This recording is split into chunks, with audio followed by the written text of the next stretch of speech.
ওই প্রত্যাশার শীর্ষক আজকের এই আয়োজনের সম্মানিত সভাপতি, উপস্থিত সম্মানিত নেতৃবৃন্দ, সম্মানিত বিরোধী, আসসালামু আলাইকুম ওয়া রাহমাতুল্লাহি ওয়া বারাকাতুহু। আমি মহান রব্বুল আলামিনের দরবারে সর্বপ্রথম শুকরিয়া আদায় করছি। আল্লাহ পাক আজকে এই অনুষ্ঠানে আমাকে আসার তৌফিক দান করেছেন, আলহামদুলিল্লাহ। আমি শ্রদ্ধার সাথে স্মরণ করছি আমাদের প্রিয় নেতা শহীদ রাষ্ট্রপতি জিয়াউর রহমানকে। আল্লাহর কাছে দোয়া করে আল্লাহ যেন আমাদের নেতাকে জান্নাতবাসী করেন। আমি শ্রদ্ধার সাথে স্মরণ করছি আমাদের প্রিয় নেত্রী দেশনেত্রী বেগম খালেদা জিয়াকে। আল্লাহ যেন আমাদের প্রিয় নেত্রীকে জান্নাতবাসী করেন। আমি দোয়া করি আমাদের প্রিয় নেতা জনাব তারেক রহমানের জন্য। আল্লাহ যেন আমাদের নেত্রীর যে শূন্য স্থান হয়েছে বাংলাদেশে, যে শূন্যতা, সেই শূন্যতা যেন পূরণ করতে পারেন, সেই তৌফিক দান করে। বিরোধবাসী যে আজকে আমরা যে আলোচনা নিয়ে আমাদের জাতীয়তাবাদী পেশাজীবী পরিষদ যে আয়োজন করেছে বীরশ্রায় সম্ভাবনার বীরশ্রায়, আমি মনে করি প্রতিটা উপজেলায়, বাংলাদেশের প্রতিটা উপজেলা সম্ভাবনার উপজেলা। আমাদের বীরশ্রায় তার কোনো ব্যতিক্রম নয়। অনেকটা ভৌগোলিক অবস্থানের কারণে আমাদের বীরশ্রায় সারা বাংলাদেশের অনেক উপজেলা থেকে এগিয়ে আছে। আমাদের বীরশ্রায় এক বৈচিত্র্যপূর্ণ উপজেলা।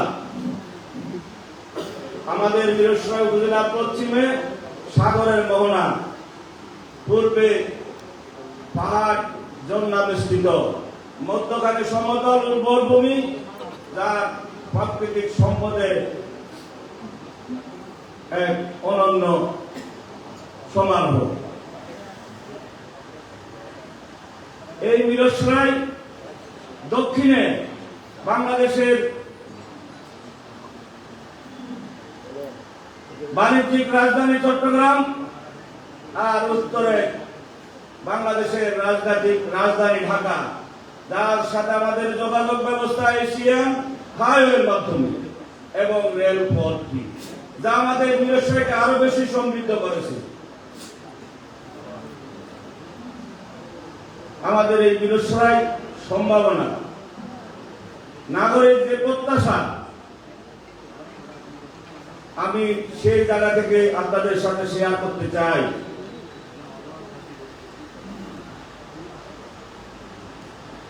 বীরশ্রায় মানুষের প্রত্যাশা শান্তি, শৃঙ্খলা, নিরাপত্তা নিশ্চিত করা। শান্তি, শৃঙ্খলা, নিরাপত্তা নিশ্চিতকরণকে আমি আল্লাহ যদি আমাকে নির্বাচিত করে অগ্রাধিকার দেব। শান্তি, শৃঙ্খলা, নিরাপত্তা নিশ্চিত করার জন্য আমার আপনার তিনটি সমস্যা চিহ্নিত করেছি। তার মধ্যে প্রথম সমস্যা আমি ধরে নিয়েছি মাদক।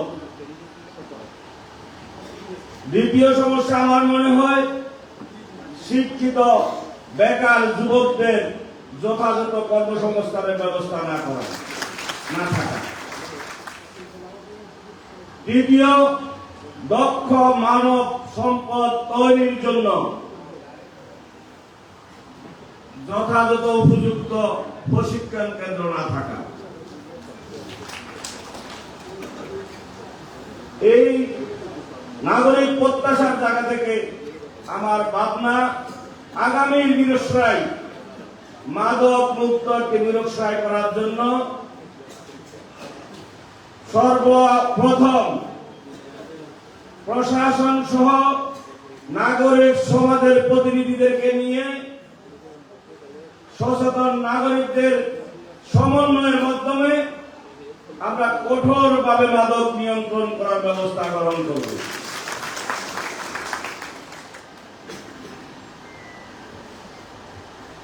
আপনারা জানেন অর্থনৈতিক অঞ্চলের কথা আমাদের অনেক নেতৃবৃন্দ বলেছেন। অর্থনৈতিক অঞ্চল আমাদের মিরসরাইকে আরো একটি অনন্য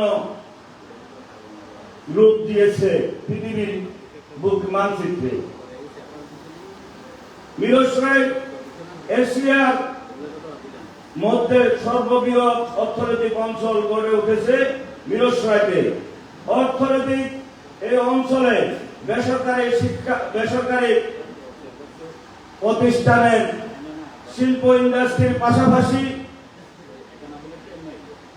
আরো বিভিন্ন ব্যক্তিগত উদ্যোগে বিভিন্ন কলকারখানা প্রতিষ্ঠিত হবে, হয়েছে, আরো কলকারখানা হবে, এটাই আমার প্রত্যাশা। এই হওয়াটা চলমান থাকবে।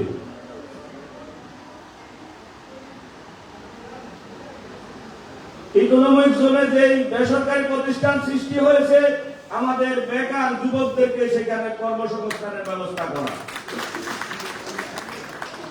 শুধু আমাদের বেকার যুবকদেরকে কর্মসংস্থান নয়, শিক্ষিত যুবকদেরকে এক একটা উদ্যোক্তা হিসাবে আমরা তৈরি করা আমাদের লক্ষ্য থাকা উচিত, যাদের মাধ্যমে দেশের মানুষ উপকৃত হয়, তাদের আলো সারা বাংলাদেশে তারা ছড়াতে পারে।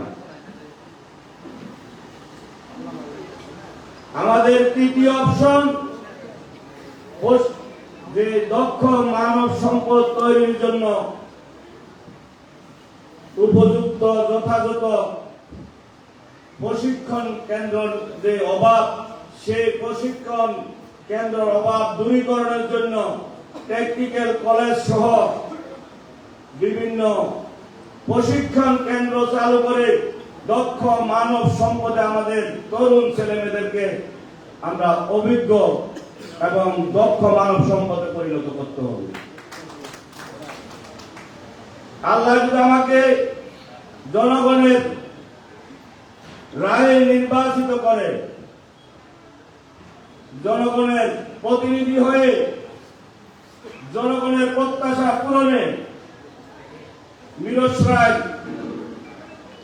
নাগরিক প্রতিনিধি সহ আমাদের দলের অঙ্গীকার উচ্চ কক্ষ, নিম্ন কক্ষ, বিভিন্ন শ্রেণীর পেশার মানুষকে নিয়ে রাষ্ট্র পরিচালনার জন্য আমাদের উচ্চ কক্ষ করা হবে। ঠিক সেই আদলে আমরা চেষ্টা করব আমাদের 16টা ইউনিয়নের মধ্যে আমরা ছায়া একটি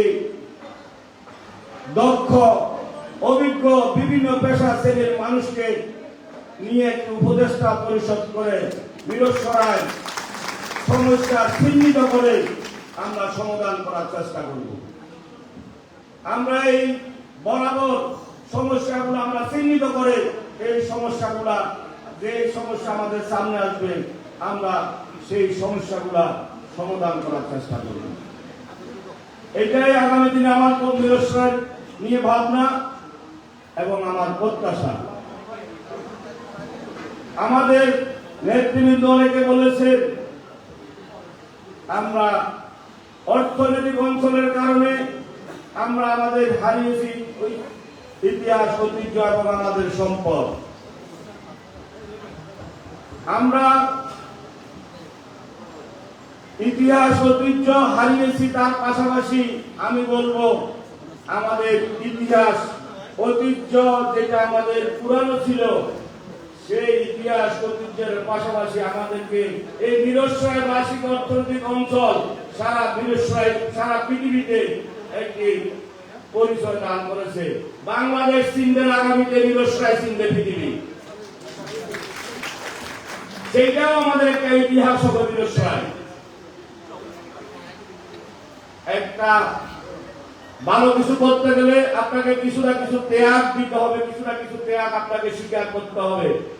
আপনি একটি বড় ঘর করবেন, বাড়ি করবেন সুখে থাকার জন্য, আপনি তো জমিটা কাটতে হবে, আপনার ফসলের ক্ষতিই হবে। আমাদেরকে হিসাব করতে হবে দেশ জাতির জন্য আমাদের এই ক্ষতিটা কতটুকু উপকার। বয়ে আনবে। আমার মনে হয় যতটুকু ক্ষতি হয়েছে তার চেয়ে অনেক অনেক গুণ বেশি বীরশ্রায়বাসীর জন্য এই অর্থনৈতিক অঞ্চল বীরশ্রায়বাসীকে উপহার দিবে অনেক অনেক উপকার, যার সুফল হয়তো আগামী বীরশ্রায়বাসী ভোগ করবে। আমরা বলি আমাদের ওইখানে যাওয়ার সুযোগ থাকে না, কেন আমাদের সুযোগ থাকবে না? অর্থনৈতিক অঞ্চলে কি বীরশ্রায়ের মানুষ প্রবেশ করে না? আমার মনে হয় এটা একটা অপপ্রচার। অর্থনৈতিক অঞ্চলে আমি দেখি বীরশ্রায়ের মানুষ অবাধে চলাফেরা করে। আপনি কর্মসংস্থানের সুযোগ অনেকে পান নাই বলতে পারবেন, কেন পায় না সেই দিকেও আমাদেরকে কথা বলতে হবে। আমাদের দক্ষ মানব সম্পদের অভাব, আমাদের চারিত্রিক গুণাবলীর অভাবের কারণে লোকাল মানুষগুলাকে অনেক ক্ষেত্রে চাকরিতে নিতে চায় না। যেটা আপনিও যদি একটা ইন্ডাস্ট্রির মালিক হন, আপনিও চাইবেন আপনার ইন্ডাস্ট্রিটা নিরাপদ থাকার জন্য বাইরে থেকে ভালো মানুষ, দক্ষ মানুষ দিয়ে আপনার ইন্ডাস্ট্রি পরিচালনা করার জন্য। সেই দিকে আমি বলবো, আমি খুশি করার জন্য কাউকে বলি নাই, আমি বলবো আমাদেরকে বদলাতে হবে। আমরা যদি বদলাতে পারি নিজেদেরকে, তাহলে পৃথিবী বদলাবে, বাংলাদেশও বদলাবে, বীরশ্রায় বদলাবে। আমরা যেখানে আস্থার সংকট আছে, ইন্ডাস্ট্রির মালিকরা মনে করে আস্থার সংকটে যেখানে থাকে, সেই আস্থা আমাদেরকে ফিরিয়ে দিতে আমরা আনতে পারি যে না, স্বদেশী মানুষগুলা, বীরশ্রায়ের মানুষগুলা শিল্প বান্ধব, ব্যবসা বান্ধব, দক্ষ কর্মী, দক্ষ মানব সম্পদ, ওরা চরিত্রবান, ওদেরকে আমাদের কলকারখানায় যদি আমরা চাকরি দিই, আমাদের কলকারখানার কোনো ক্ষতি হবে না। এই রাস্তা যখন ফিরে আসবে, তখন আমাদেরকে আর এই কথা মনে করা লাগবে না। আমাদেরকেও বদলাতে হবে এই জন্য।